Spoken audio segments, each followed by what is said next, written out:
Welcome to the Hamumu Halloween Home Horror Hoedown, the podcast where we watch scary movies so you don't have to. From award-winning to completely unknown, we take them all way too seriously. I'm your host, Mike Hommel. And I'm your host, Solange Hommel.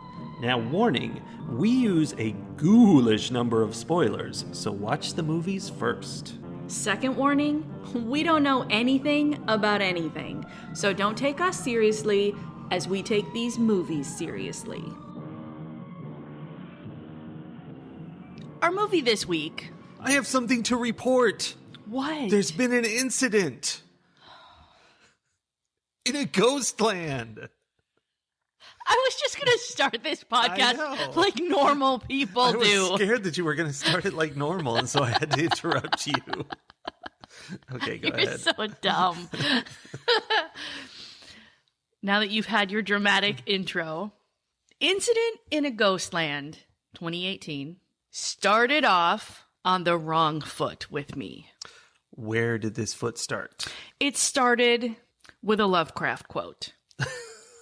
Yeah, that's the wrong foot for you. So the wrong foot. I actually have a wrong foot complaint about that as well, strangely enough. Okay. Two different horror things happening in this movie. It feels like just thrown in for scariness because they don't make sense in the story, really. Your Lovecraft quote is because the main character, Beth, is a teen writer who obsesses about Lovecraft. She wants to be like Lovecraft. She writes too much like him, and she needs to find her own voice. That's what she said, yes. And when you say teen, I think she's like 13 because she gets her period for the first time during the movie. So she's like young. So there's that element, which to me, I think is wrong. I mean, there's nothing wrong with it. It's fine as, you know, that's a character beat, whatever. But why Lovecraft? Because you would think, oh, that means this is some cosmic horror movie. It's not. It's torture porn. And it doesn't make any gestures at anything Lovecraftian. So it's like, why are they putting us into that mindset when that has nothing to do with the movie? That's weird. But I mean, it's kind of fine. It's like if she was a big fan of Jane Austen, that would be perfectly reasonable. That would have given this movie a very different energy. Yeah. But again, though, I think if she were a big fan of Jane Austen, you would expect that to come into play somehow in the movie. Right. And in this case, yes, it's a horror movie, but it's not a Lovecraftian horror movie. No. So there's that element. And then they get to their aunt's house, this is a movie about them going to move into their aunt's house. The aunt is dead. They are taking her house, their mom and the two daughters, Beth and Vera. And the house is full of creepy dolls. It's got secret doors. What's that about? Because again, that's a horror thing. Oh no, what a scary, creepy house. That has nothing to do with the horror in the movie. They just threw that in because they're like, that's going to be scary, right? I mean, that's not true. There is a connection to the idea of dolls, and the one guy very much treats people like dolls. Yeah, very specifically. So, sure, dolls.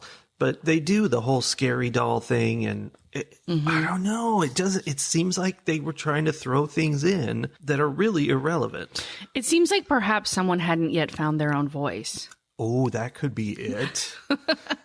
I completely agree with you on those two complaints. Like, it didn't know what kind of horror movie it was, and so it was bringing in elements that belonged in in totally different genres, and vaguely making them connected in some way, but not in a way that Lovecraft thing, which is not connected. Well, I mean, except that she, it has this like writing. Weird non-story connection. Like, sure, it's part of character development, but it doesn't have anything to do with what happens in the story, which I will say, the story itself, I like. Like I said, wrong foot. First thing, Lovecraftian quote, I was like, oh, heck no. Like, I don't want this. Yeah. And then it wasn't Lovecraftian. And I was like, oh, instead, it's creepy psychological things are happening to these two bad guys. And now they're torturing this family, and we see the terrible things happen to the family, and then we jump forward to Beth's future as a grown-up where she's married and she's got a kid and she's a famous author. Oh my gosh, she's so good at writing now. And we're like, oh, look at this. She overcame these challenges. And then, spoilers, the really cool part of the story is, no, she didn't. No, she didn't. She is imagining, her little writer brain starts creating alternative worlds for her to live in. Her mom talks about, oh, it's so great. You have this capacity to create your own worlds. Yes. And her sister hates that she does this and wants her to be connected to reality, and like says that from the very beginning, which then also is coming into play here where her sister keeps trying to bring her back to reality. Yeah. Where they are being tortured and killed, and she keeps trying to escape to these happier places in her brain, which I think that was what they were trying. They were like, ooh, Lovecraft, like, it's weird Lovecraft. Things happening in your mind. And I'm like, no, that's not. Have you read any Lovecraft? That's not it. So, like, there are things about this story that I thought were very interesting, that were a movie I would very much like to watch. Unfortunately, the things you mentioned, and there are a couple of major faux pas that I would like to talk about that really take this interesting story and turn it into a movie that spoilers, did not like. Well, I think beyond the major faux pas that we will discuss, there's just the fact that like they've got this interesting time element, where her imagined future and all that. All that's so interesting. But what it boils down to in the actual story, in the reality of it, is torture porn. Yes. Like, why do we have to watch torture porn? Yeah. Like, why couldn't she be running away from, I don't know, a werewolf attacking them, or just something that wasn't just the same old thing? Yes. So, okay, the fact that that's what it is, it's just a movie where 3 women are being horrifically abused. Mm-hmm. And when you add on top of that, the fact that so there's 2 people. they came up with, I think they hit everything they could. Yes. There's 2 people who are attacking them in their house. One of them is super ableist in the sense that it is that same old, like, oh, it's an inbred redneck from the backwoods who, doesn't understand how to be a human. And isn't that scary and terrifying? He's cognitively disabled. And of course, that lends him ultimate super strength because that's what that does. Of course. I mean, that started in like the 70s, and they won't maybe let even it before go. that. But yeah. And it's such it's one of the worst. Yeah. I will say even before that, because my aunt was born in the 50s. Yeah. And she had Down syndrome. And my grandparents were told as soon as she was diagnosed, which wasn't until she was 5 years old, because apparently her doctors were complete idiots. Mm-hmm. As soon as she was diagnosed, my grandparents were told to, their only option was to put her in a home to be cared for, because clearly there was, that was all that could be done. Well, my grandparents were not buying that line of thinking, and made sure that she got the best education that she could get and got, the best care that she could get. And she ended up living on her own in an apartment for a while she was an adult, and having jobs and like doing all these things that were never considered possibility. Yes, they were impossible. So yeah, so as far back as we can remember, when children with disabilities are born, they are treated like monsters. Yeah. And this is what, this is the continuation of that idea of like, if a child has a disability, they are obviously going to grow up to be psychotic murderers and, have no control over their emotions and their bodies and their urges. And, it's gross. It's super gross. Yeah. It's very much, this person is different, so we must shun them. Yes. Vibe. And be afraid of them. And that has been a part of horror forever. And we've seen it in so many movies, and it is really offensive. It's really offensive. And at this point, it's lazy, in my opinion. Wait, is there another way you could be offensive? We're going to be lazy by attacking women and being super ableist, but we're also going to bring in that other well-known, long-time living, super gross trope of clearly this is a man wearing women's clothing, so he must be a deviant. He is a deviant and he's going to kill people. Yes. So, yes, we've got the hillbilly monster and the normal person who's transgender monster. Like, just a person wearing different clothes than you would expect equals monster. Well, here's the thing. We don't know what's going on with this character. No, we know because nothing. We learn nothing about them. Like there's no character development with these bad guys either. It's just, look, disability. Look, not wearing the right clothing. Clearly, these are horrific human beings. There's nothing to explain why they are doing what they're doing. But so we don't even know. Like, all we know is that there is mention that it must be a man. Yeah. But this character is playing like the mother role to this other bad guy. Who's a baby. Yeah. Or, like a child. Yeah. And so we don't know. Is this someone who considers themselves transgender? Is this someone who just wears different clothing? Like, we have no idea. The point and the grossness of it is that there's nothing there. They didn't need anything. Nope. All you need to know is it's exactly the same as in the movie Getaway we watched a couple weeks ago. It's if you see a man and he's wearing women's clothing, boom, that's all the info you need to know that they're a monster. Yeah. Which, again, super lazy, super gross. Yeah, and super unnecessary. You know, for the first third of this movie, this character was shown very quickly in quick flashes and stuff. Often in the shadows. Yeah, and I didn't know any of that, and I thought it was like the lead singer of the Black Crowes, like a skinny guy with long black hair, and that's what I was seeing because it was just quick flashes. And that would have been so appropriate. Like, it looks very hillbilly, just like his brother or whoever this other guy is. And that would have been fine. Would have fit right in and wouldn't have been offensive. I mean, it is offensive to keep making fun of hillbillies. But anyway. Might be offensive to continue using the phrase hillbillies. I know. If we really dig into it. Very much so. But the idea that's of like the horror movie shorthand, which is the problem. The idea of this, like, people who live in rural communities and are maybe haven't had access to the same dental care and education system that the rest of us have. They're definitely clearly they're monsters. Yeah. It's just everything about it is taking the easy way out when this could have been interesting in some way. Yeah. Like, it wouldn't have taken much to make these characters interesting characters. Maybe just 2 more tries at the, like, who is this guy? Yeah, maybe just some thought into who is this guy. Yeah.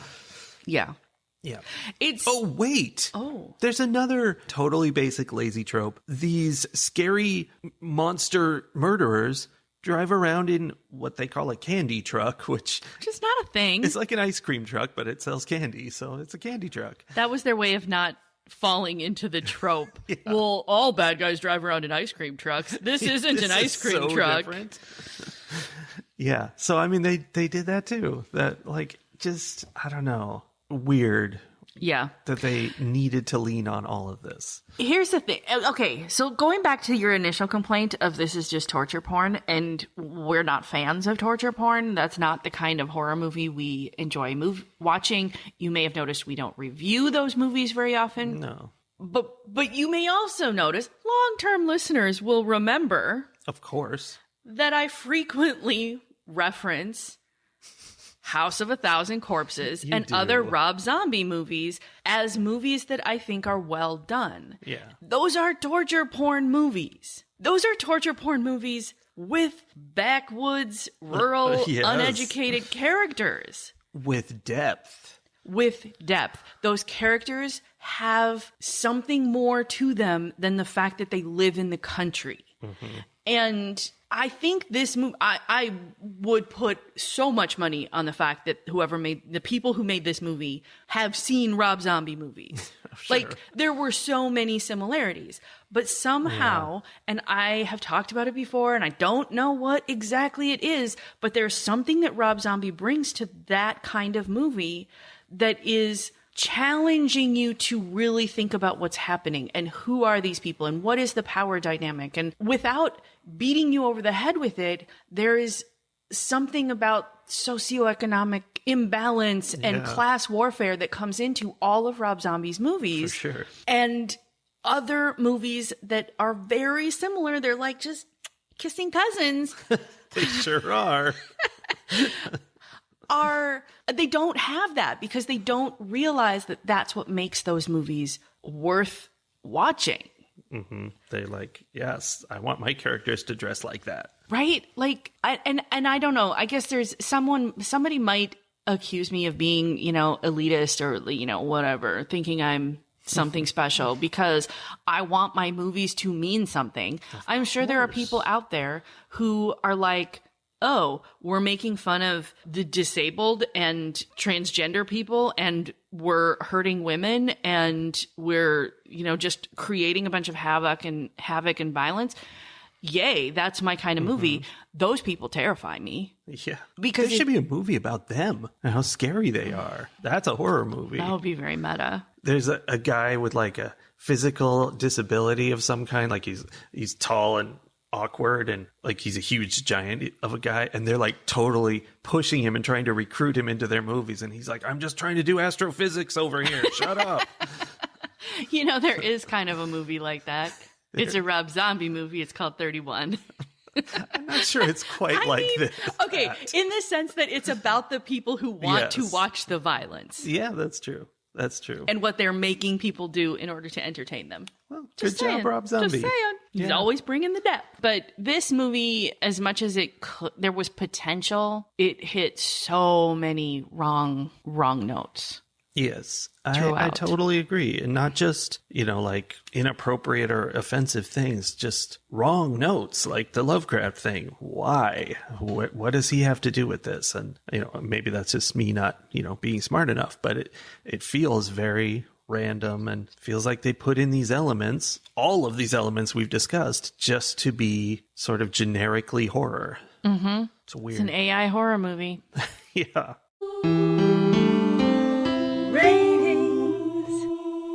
At one point later in the movie, we see the outside of the house, and there are a bunch of dolls, because there were millions of dolls in this house, that are in cages outside the house. And I was like, oh, that's just randomly creepy of this aunt of theirs. And then I realized it's probably not her. It's the evil people have been in this house a while. And of course, that guy who's weird about dolls put some dolls in cages because he felt they needed to be caged. Wait, these two people have been living in the aunt's house? For a little while since they got there. That's part of what they do. We are told they kill the family except one girl, and in this case, two girls, and live there with her, torturing her for a couple weeks or whatever before she dies.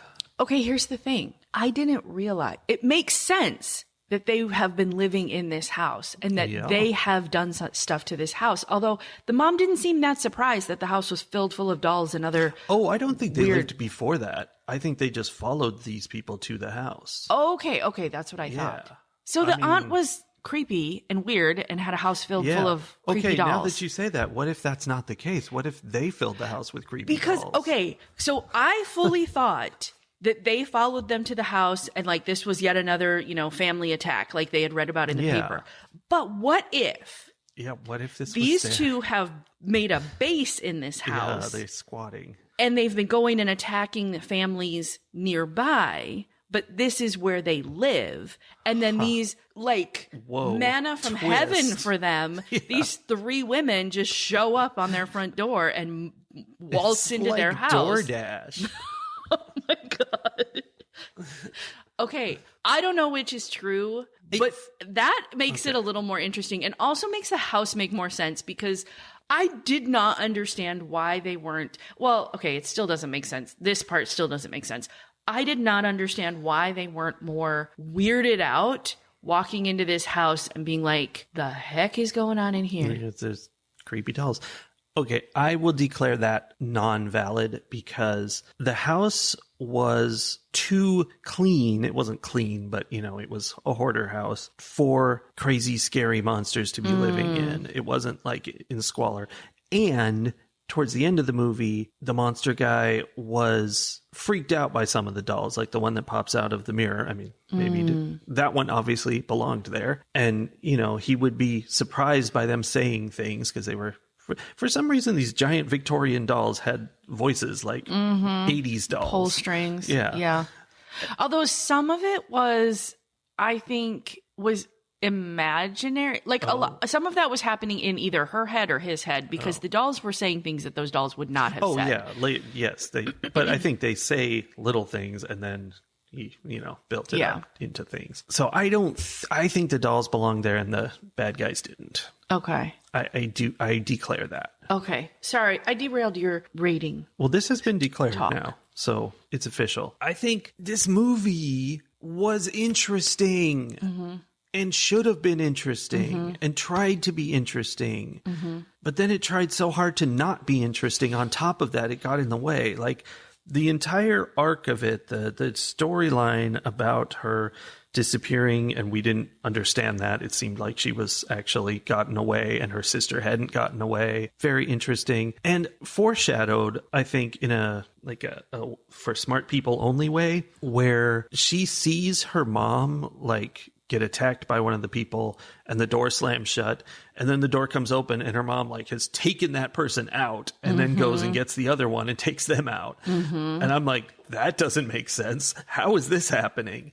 And it didn't happen. That was when her mom actually got killed. So that was, her little break moment. And so all that stuff is just nice. It's just nice to have a movie about psychological things. But there's just so much of the torture porn and offensive stereotypes that it's just not worth it. There's not enough of the cleverness to get you out of there. For me, this is going to get 2 Chinese puzzle mirrors out of 5. For some people, this could be a really good movie because there is something there. It's not that it's just a violent nonsense movie. There's something there, but it's kind of overshadowed by all the lameness. Yeah, I agree. I, however, would give this 1 Chinese puzzle mirrors out of 5. This movie was so dangerously close to getting a 0 from me. Ooh. Because of how many offensive, non-necessary, non-addressed in the story kinds of things were going on. Because it was, like we discussed earlier, because it felt lazy, because it felt cheap. And, my rule is that if the whole movie was made entirely so that someone could watch women get assaulted and victimized, that movie gets a 0. This one got very close to that. But I think there was more intent. I think all of the other things and the complexity of the actual story of this girl hiding in her mind from these things that are happening, they, to me at least, demonstrated that there was more intent there. It wasn't like the one where the guys brought the women out into the desert and then chased them around and murdered them. It was different, but it was so barely different. And even the differences were offensive in so many ways. Yeah. So, I thought long and hard about giving this movie a 0, but I am going to not fall off the scale entirely this. I am going to keep it on the scale and just give it a 1. Your comments made me remember something. First of all, this movie was directed by the same guy who made Martyrs, which is a movie entirely about torturing women, but is artistic. And again, it's all these same things, except without most of the offensive stuff. The difficultness of that movie is extremely unpleasant torture. It's horrible. And it is, again, aimed at young women. Same exact thing as this movie. So you're like, that's weird. And then I'd like to point out that in this movie, one of the young actresses, one of the teenagers, got smashed through a plate glass window somehow and ended up needing stitches all over her face and sued the production company. And it was a big mess. So that was terrible. And that, when you were talking about that, made me remember that Martyrs the people were very, very unhappy with the production situation, and they were treated very poorly there as well. I don't know if anybody got actually injured, but I think they did. I think like some people got fingers broken or something like that. You know, injuries from the violence of the things they were doing on screen. Yikes. Okay, you know what? Oh, no. You know what? Our scale. Okay, I didn't say that. You did this. I did okay, this. But here's the thing. I was trying to give some credit, and now realizing that Martyrs is also, and then the real life nonsense. No, I have to give this movie a 0. Oh, no. Ethically, I have to give this movie a 0. For ethics reasons. For ethics reasons. All right. It's too bad because it could have been, in the right hands, this could have been a really good story. This could have been a really scary movie, honestly. Yeah. And I think it was not in the right hands, unfortunately. So I am giving this movie 0 Chinese puzzle mirrors out of 5. I'm really concerned about those hands and how many people they have injured. That makes me worry. I have not done the research to justify giving it a 0 myself, so I will not do that, but that's concerning. Very concerning, actually. It's concerning. And in looking back, I see that I scored Martyr, the version of Martyrs that was directed by the same director, a 4. And I'm going to say that movie was made in 2008. Oh. And this movie was made in 2018. And the fact that he's still hung up on torturing women in 2018, 10 years after, like, no, it's that. That's why about the accidents on set is really this is the horror movie. Yeah, it's happening. Yeah. So I maybe would have scored differently had I seen this movie first and then seen Martyrs and been like, nope, this guy is doing gross things. I don't know. I can't go back and rescore it, but I feel like 10 years of potential growth that was not taken. The growth not taken. Growth not taken. Okay. Yeah. It's a downer. Yeah. Fight the horror of a world gone mad. Since we're already in a down spot from this review, you're welcome, everybody. I am going to not spend a lot of time on my hot political tip. I'm just going to remind people that, hey, knowledge is power. Your vote is power. And the actions that you take and the words that you say are power. So as terrible and horrific as things seem to be, the thing that changes terrible, horrific things is people speaking up against it and saying, hey, that's not okay. I don't agree with that. And I am going to do something about it. The 3.5% rule. And I'm going to back that up with some data. There have been studies that are done around nonviolent protests and revolutions, essentially. And the studies suggest that if 3.5% of the population, just 3.5% of the people involved get involved, that's when change happens.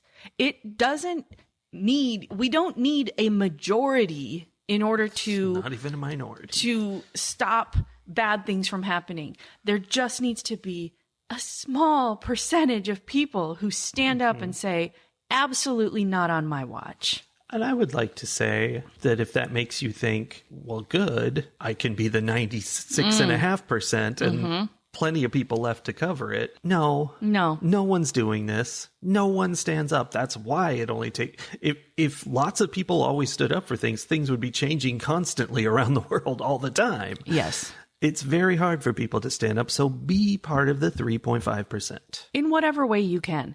Everyone has their own abilities and strengths and the things that they can bring to the revolution, to the change, and when I say revolution, I am talking as much as absolutely possible for nonviolent change. I am no longer the 21-year-old who thinks that change is always possible in nonviolent ways, but I do think it is possible, and I think it maybe just takes more people to be involved in that sense. But whatever your strength is, if you write, if you are a good speaker, if you can organize things, if you have the funds to provide snacks and resources and making copies of things, if you have a place for people to gather, whatever it is that you can bring, all of that is necessary to come together. And all of that makes up that 3.5%.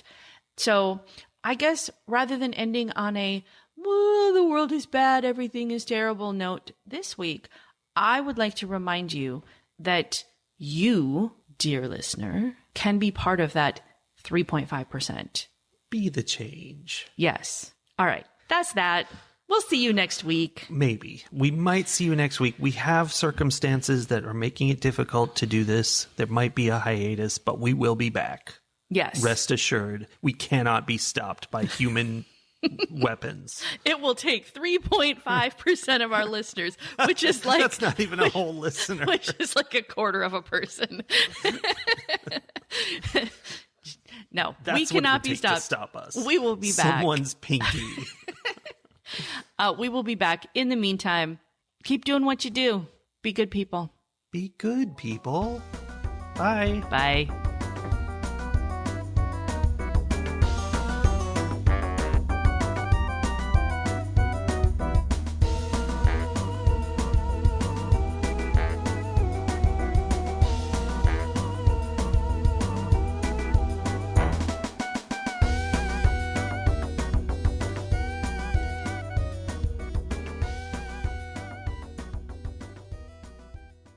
All of them are going to be things that you are willing to do and that you will enjoy.